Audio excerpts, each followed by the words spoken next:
Geopolitics में उथल पुथल से ग्लोबल इकोनॉमी पर बन रहा दबाव, थाईलैंड के मुद्दे से ग्लोबल इकोनॉमी को झटका, चीन में मंदी और बढ़ने की संभावना है और भारत में जीडीपी ग्रोथ बढ़ने की संभावना है। तो थाईलैंड के मुद्दे से एक तरफ जब ग्लोबल इकोनॉमी को झटका, चीन में मंदी और बढ़ने की संभावना है, तो इस बीच राहत की बात है कि भारत में जीडीपी ग्रोथ बढ़ने की संभावना है।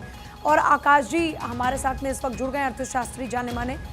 आकाश जी, एक तरफ पूरी दुनिया ग्लोबली चुनौती झेल रही है, दूसरी तरफ भारत में जीडीपी ग्रोथ बढ़ने की संभावना, ये सब कैसे संभव हो पा रहा है? बहुत बढ़िया सवाल पूछा पूजा जी आपने। यही सारा जो है मुद्दा है आज। इसमें क्या है कि आज global economy clear cut slow down face कर रही है। अब स्लो डाउन के कारण क्या है? रशिया यूक्रेन वॉर अभी तक चल रही है। इजराइल इशू का इंपैक्ट ग्लोबल इकोनॉमी पे काफी पड़ा है। और as you rightly point out, Thailand में जो कुछ हुआ है, थाईलैंड के पड़ोस में जो कुछ हुआ है, उससे भी ग्लोबल इकोनॉमी और साउथ ईस्ट एशिया इंपैक्ट हुआ है। बट बात वही आ जाती है कि जब सारी दुनिया स्लो डाउन का मुकाबला कर रही है, स्लो डाउन का सामना कर रही है, रादर मुकाबला तो कर ही नहीं पा रही, they are facing slow down और रिसेशन तक की भी बातें हो रही है ग्लोबल इकोनॉमी में, वहां हिंदुस्तान लगातार रिकॉर्ड बनाता जा रहा है। चाहे जीडीपी ग्रोथ हो, चाहे जीएसटी कलेक्शन हो। उसका मतलब सिंपल है कि आज हिंदुस्तान में जो पॉलिसीज बनाई जा रही है, जिस तरीके से पॉलिसीज का इंप्लीमेंटेशन हो रहा है, वो हिंदुस्तान की इकोनॉमी को बहुत बढ़िया स्ट्रेंथ, बहुत अच्छी तेजी दे रहा है। हिंदुस्तान में जो इंफ्रास्ट्रक्चर ग्रोथ, कैपेक्स मोदी सरकार ने किया है, मेरी ऑर्गेनाइजेशन आकाश.in की तरफ से लास्ट बजट और उस लास्ट बजट में कहा गया था, जो कैपेक्स इन्फ्यूजन ये लोग कर रहे हैं, जिस तरीके से इंफ्रास्ट्रक्चर में फंडिंग कर रहे हैं, उसका इंपैक्ट मीडियम टर्म में आ जाएगा और वो दिख रहा है। आज कनेक्टिविटी बढ़ती जा रही है, तो उससे मैन्युफैक्चरिंग का बूम अब हिंदुस्तान में आ रहा है।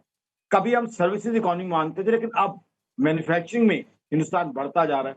मोबाइल एक्सपोर्ट्स हो, डिफेंस एक्सपोर्ट्स हो, टू व्हीलर प्रोडक्शन हो, कार प्रोडक्शन हो, सब में हिंदुस्तान की अचीवमेंट्स होती जा रही हैं। कहीं ना कहीं ये जो सरकार ने प्रो बिजनेस पॉलिसीज बनाई है, ईज ऑफ डूइंग बिजनेस, कहीं ना कहीं उसका इंपैक्ट आ रहा है। और आम आदमी को क्या मिल रहा है?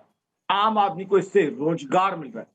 Global economy, as you rightly said, geopolitical हालात ग्लोबल इकोनॉमी को कहीं ना कहीं, ग्लोबल इकोनॉमी संभलने की कोशिश करती है, लेकिन जियोपॉलिटिकल डिस्टर्बेंसेस उसे फिर जो है कहीं ना कहीं तकलीफ दे देती हैं, कहीं ना कहीं नेगेटिविटी की तरफ ले जाती हैं। तो ऐसे में हमारे लिए स्ट्रेंथ क्या है कि जब ग्लोबल इकोनॉमी में स्लो डाउन है, हिंदुस्तान में तेजी है, तो ग्लोबल मनी के हिंदुस्तान आने की बहुत संभावना है।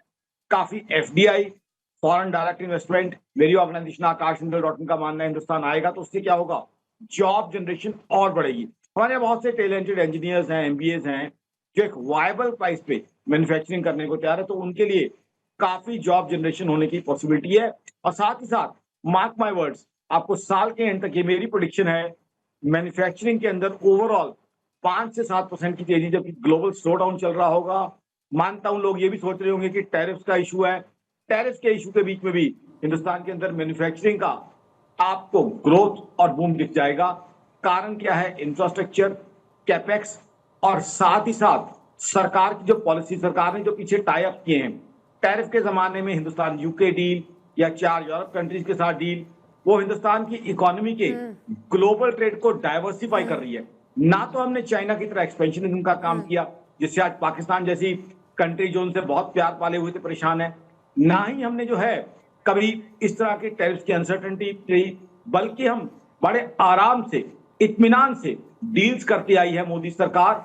जो फ्री ट्रेड डील ट्रीटीज हो रही हैं, उससे बहुत बहुत फायदा हो रहा है मैन्युफैक्चरिंग को, और बहुत से मैन्युफैक्चरिंग प्लांट भी उसको देख के लग रहे हैं। क्योंकि टैरिफ का क्या है, आज बढ़ाया कल कम कर दिया, तो उसमें क्या है, कंपनीज अपनी प्लानिंग नहीं कर पाती। बट हिंदुस्तान में क्या है, चीजें स्टेप वाइज हो रही हैं, इत्मीनान से हो रही हैं, और कंपनीज भी उस तरीके से अपनी कैपेसिटीज को स्केल अप कर रही हैं।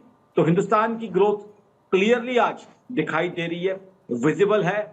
और ये विजिबिलिटी आपको जीडीपी ग्रोथ में कहना चाहता हूं कि जो अभी तक डेटा आए हैं वो अपवर्डली रिवाइज होने की संभावना है 0.25 बेसिस परसेंट पे, या 0.25% जो है 25 बेसिस पॉइंट अपवर्ड रिवीजन होने की संभावना है। ऐसा मेरे पास बेसिस है। मैं पूरा का पूरा, जो चाहे कोई तो मैं पूरा डेटा दे सकता हूं जिस बेसिस पे मेरी ऑर्गेनाइजेशन आकाश.in ने इस कंक्लूजन निकाला है। उसके अलावा रियल एस्टेट प्राइसेस में भी ऑलरेडी तेजी चल रही है। बहुत शुक्रिया सर। पूरी जानकारी हमारे साथ साझा करने के लिए और हमारे दर्शकों तक ये इन्फॉर्मेशन देने के लिए।